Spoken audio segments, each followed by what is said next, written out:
Iran যুক্তরাষ্ট্রের চলমান যুদ্ধবিরতির পর এবার লেবাননেও কার্যকর হয়েছে যুদ্ধবিরতি। এর মধ্যেই ট্রিগারে আঙুল রেখে ইসরায়েলকে হুঁশিয়ারি দিয়েছে হিজবুল্লাহ। ইসরায়েল যুদ্ধবিরতি লঙ্ঘন করলে দাঁত ভাঙা জবাব দিতে প্রস্তুত রয়েছে তারা। বিস্তারিত ডেস্ক রিপোর্টে। মধ্যপ্রাচ্য সংকট স্থায়ী সমাধানের পথে আরও এক ধাপ এগিয়ে গেল। মার্কিন প্রেসিডেন্ট ডোনাল্ড ট্রাম্পের মধ্যস্থতায় অবশেষে 10 দিনের যুদ্ধবিরতিতে সম্মত হয়েছে ইসরায়েল ও লেবানন। যুক্তরাষ্ট্রের দেয়া প্রস্তাবিত 6টি শর্তে একমত হয়েছে দেশ দুটির প্রেসিডেন্ট। কিন্তু তেল আবিবের ওপর ভরসা করতে পারছে না লেবাননের সশস্ত্র গোষ্ঠী হিজবুল্লাহ। তাই কোনো কারণে ইসরায়েল যদি যুদ্ধবিরতি লঙ্ঘন করে তাহলে সমুচিত জবাব দিতে প্রস্তুত রয়েছে গোষ্ঠীটি।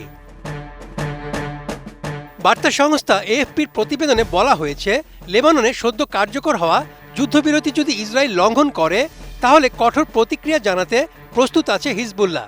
সশস্ত্র গোষ্ঠীটি বলেছে, যে কোনো পরিস্থিতি মোকাবেলায় তাদের ট্রিগারে আঙুল রাখা আছে। কোয়ালিটি সম্পন্ন আন্তর্জাতিক মানের still bar CSRM, committed for better still. Hezbollah জানিয়েছে, লেবাননের ভেতরে ইসরায়েলি বাহিনী ও তাদের অবস্থানের বিরুদ্ধে তারা মোট 2184টি সামরিক অভিযান পরিচালনা করেছে। শত্রুর বিশ্বাসঘাতকতার আশঙ্কায় তাদের যোদ্ধারা সর্বদা প্রস্তুত রয়েছে এবং ট্রিগারে আঙুল রেখেছে। হিজবুল্লাহ সতর্ক করে বলেছে, যতদিন লেবাননের মাটিতে ইসরায়েলি বাহিনী থাকবে ততদিন প্রতিরোধ চালিয়ে যাওয়ার অধিকার তাদের থাকবে। কোনো যুদ্ধবিরতি এমন হতে পারে না যেখানে ইসরায়েলি বাহিনী লেবাননে অবাধে চলাচল করতে পারে।